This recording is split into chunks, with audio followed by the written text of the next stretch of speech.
Salam sejahtera Bapak Ibu yang dikasihi oleh Tuhan. Hari ini adalah sebuah kesempatan bagi saya untuk berbagi sharing firman Tuhan. Hari ini renungan diambil dari 1 Timotius pasal yang keempat ayat 12 bagian yang ke B. Demikianlah firman Tuhan. Jadilah teladan bagi orang-orang percaya dalam perkataanmu, dalam tingkah lakumu, dalam kasihmu, dalam kesetiaanmu, dan dalam kesucianmu. Saudaraku yang dikasihi oleh Tuhan, ini merupakan bagian dari surat Rasul Paulus kepada Timotius sebagai anak rohaninya yang sedang menghadapi para pengajar sesat. Di dalam pelayanannya, Rasul Paulus tergerak untuk boleh memberikan nasihat kepada Timotius. Meskipun masalah tidak dicari, masalah itu bisa datang sendiri di dalam kehidupan Timotius, termasuk juga di dalam kehidupan orang yang percaya kepada Tuhan. Sebagai seorang rasul Tuhan Yesus, Paulus menasihati Timotius untuk tetap menjadi teladan di dalam setiap masalah yang sedang dia hadapi.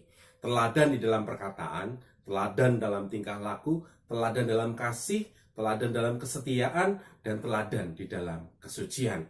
Sangat disayangkan jika dalam meresponi masalahnya, Timotius bertindak sembrono di dalam perkataan, di dalam tingkah laku, dalam kasih, dalam kesetiaan, dan dalam kesucian. Tentunya hal tersebut akan menjadi batu sandungan bagi sesama dan juga akan memalukan nama Tuhan. Bagaimana dengan orang percaya di masa kini? Tentunya firman Tuhan ini juga menjadi nasihat bagi kita untuk dapat meresponi masalah-masalah yang terjadi dalam kehidupan kita sebagai orang yang percaya Tuhan. Yang pertama adalah, masihkah kita menjaga perkataan kita, tetap memuliakan Tuhan, tetap memuji Tuhan, tetap bersyukur kepada Tuhan di tengah situasi yang sulit dan penuh tantangan ini.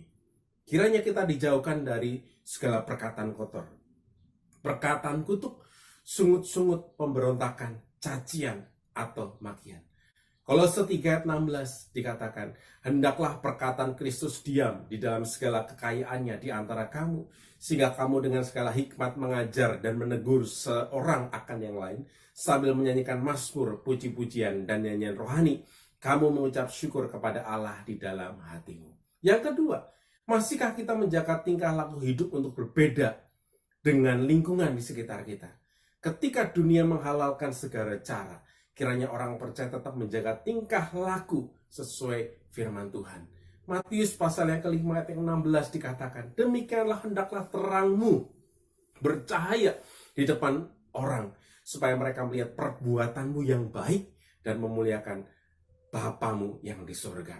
Yang ketiga, masihkah kita hidup di dalam kasih terhadap pribadi atau situasi yang menyulitkan kehidupan kita? Di tengah pandemi yang mempengaruhi bisnis, masihkah kita peduli kepada sesama? Di tengah himpitan, masihkah kita memiliki kasih Kristus yang mengampuni, berdamai, dan menyatakan kemurahan Kristus dengan sukacita?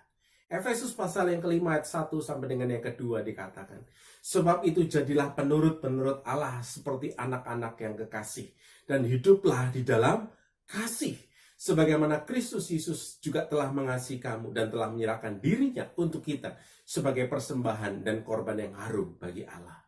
Yang keempat, masihkah kita hidup di dalam kesetiaan mengiring Tuhan di tengah tawaran dunia yang menggiurkan untuk memilih kenyamanan daripada kebenaran, mengejar kekayaan ketimbang kebajikan? Masihkah kita setia menyediakan waktu yang terbaik dengan Tuhan di dalam doa, saat teduh, merenungkan firman Tuhan? Masihkah kita setia beriman di dalam Tuhan meskipun situasi begitu sulit untuk kita jalani? Yakobus 4 ayat yang keempat, hai kamu orang-orang yang tidak setia, tidakkah kamu tahu bahwa persahabatan dengan dunia adalah permusuhan dengan Allah?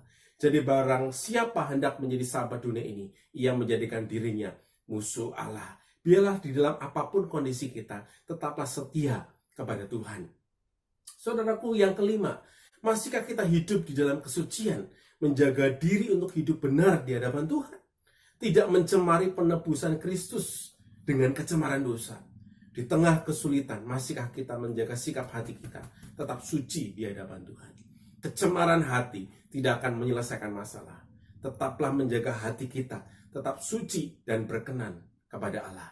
Matius pasal yang kelima ayat yang 8. Berbahagialah orang yang suci hatinya, karena mereka akan melihat Allah. Sebagai kesimpulan, saudaraku yang dikasihi Tuhan, hari-hari ini Pandemi benar-benar menjadi tantangan bagi orang percaya untuk menerapkan iman Kristen dalam kehidupan sehari-hari. Bagaimana kita harus mengambil sikap supaya kita tetap menjadi teladan di tengah situasi yang sulit ini. Kiranya dengan kehidupan kita yang menampilkan teladan Kristus, banyak orang melihat bahwa Kristus hidup dalam kehidupan kita dan mereka juga boleh percaya kepada Kristus. Kiranya setiap kita pun meresponi pandemi ini dengan tetap menjadi teladan di dalam perkataan, dalam tingkah laku, dalam kasih, dalam kesetiaan, dalam kesucian di hadapan Tuhan. Kiranya Tuhan Yesus tetap dimuliakan melalui kesaksian hidup kita. Tuhan Yesus memberkati. Salam sejahtera buat kita semua. Amin.